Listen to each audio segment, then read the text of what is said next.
Bonjour, c'est Cédric Marion du 03 Allier. On se retrouve aujourd'hui pour une vidéo. Donc on est devant ma page Facebook, donc c'est pour vous demander de mettre des j'aime dessus, merci. Donc la vidéo du jour, ce sera sur un deck qui devrait normalement revenir dans le méta. C'est un deck oui, qui est dans l'ensemble assez sympa, oui. Donc c'est le deck Frog Monarch, si vous vous en souvenez. Donc le but c'est d'envoyer Rainette au cimetière et la faire revenir pour invoquer Caius ou Raiza. Donc pour ce deck il va falloir 3 Caius. C'est normal, c'est Caius et on l'invoque normalement. En plus si l'adversaire reste 1000 points de vie, on peut l'invoquer par sacrifice et on peut aussi le retirer du jeu. Donc l'adversaire subira aussi 1000 points de vie. C'est le roi des monarques, il est très fort, voilà. Et Raiza. Alors Raiza, lui on renvoie une carte sur le terrain dessus le deck de son propriétaire.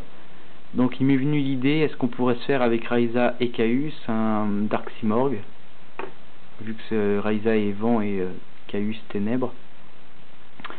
On pourra voir avec Tengu, et si Turgi n'est pas banni d'ici la banlise de septembre, peut-être qu'il y a des trucs à faire. Alors ensuite Gorz, comme il n'y a pas de carte piège dans le deck, ça va être facile d'invoquer. Trakedia, pareil, très bien.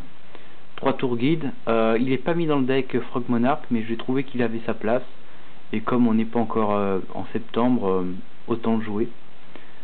Et toujours Sagan pour compléter l'effet. Ensuite il vous faut 3 Battle Fader. Donc voilà, on l'invoque comme on n'a pas de monstre. Lorsque l'adversaire déclare des attaques, ça mettra fin à sa Battle Phase. Et en plus ça nous fait des monstres pour des monarques. Ensuite un Crapaud Samouraï. C'est très bien. 3 Rainettes et 3 Swag Frog, donc grenouille démon, je crois. 2 Veiler, c'est très bien aussi. Ensuite pour les cartes magiques, il va vous falloir un Dark Hole, Reborn, Airy Storm, Book of Moon, Avarice, Pot d'Avarice, un Sacrifice inutile, donc Foolish Burial, un 1 pour 1. Donc on se défausse d'une carte de sa main pour invoquer un monstre de niveau 1 depuis son deck. C'est une carte limitée mais vraiment balèze, comme on a beaucoup de monstres de niveau 1. On pourrait presque se mettre un Piper dans le deck, donc pour vous dire. 3 Typhons, 2 dualités pour stabiliser le deck, 2 ennemis contrôle et pour gérer, et une bourse des âmes. Alors j'en ai mis qu'une parce que je trouve que 3 c'est trop. On peut pas attaquer, donc une je trouve que c'est bien. En plus avec tout ce qu'on a là dans l'ensemble, on peut déjà se faire des monarques. Et il n'y a pas tellement de monstres à sacrifice, il n'y en a que 6. Dans le side il vous faudra 2 cyberdragons.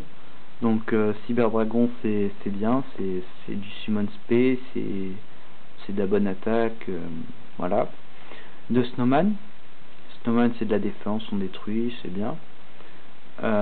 Ensuite 2 démons de la vanité, un démon de la vanité, donc c'est très bien aussi. Donc lorsqu'il est invoqué, lorsqu'il est sur le terrain, aucun joueur peut invoquer des monstres spécialement, donc c'est encore un sacrifice. Un dragon de lumière et des ténèbres, donc tout le monde connaît son effet bien sûr. Un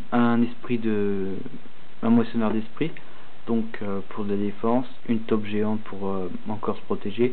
Et obélisque, vraiment comme on invoque spécialement, et là avec des 3 sacrifices c'est balèze.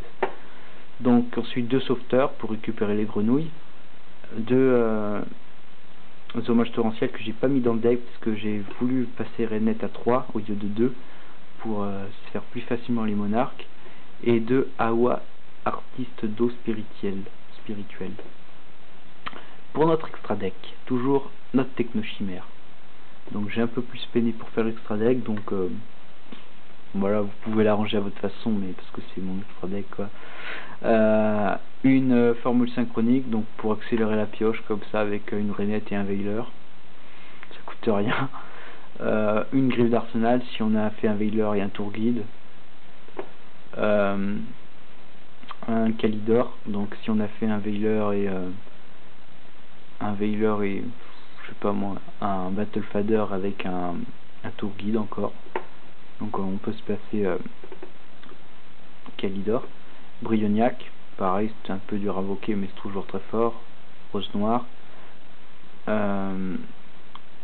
Stardust et Shooting Star, que j'ai mis comme ça avec la formule synchronique et Stardust, on sait jamais, il n'y a pas trop de place dans le deck. Ensuite Gashi Gashi Kantetsu, donc pour de la défense, comme il y a pas mal de monstres de level 2, comme enfin non, il y a juste crapaud démon, enfin grenouille démon. Numéro 17 Léviathan, oui, il y a avec Tour Guide, Zainman, Utopie, numéro C39 Rayon d'Utopie, Tyras et Adros. Voilà, c'était une petite vidéo, c'est un deck qui peut revenir dans le méta, donc ça coûte rien d'essayer, il est pas trop cher, il est sympa, oui, c'est bien, oui, c'est un deck sympa, oui. Et donc voilà, c'était une vidéo de présentation de deck. Likez la vidéo, mettez des j'aime sur ma page Facebook, et puis voilà.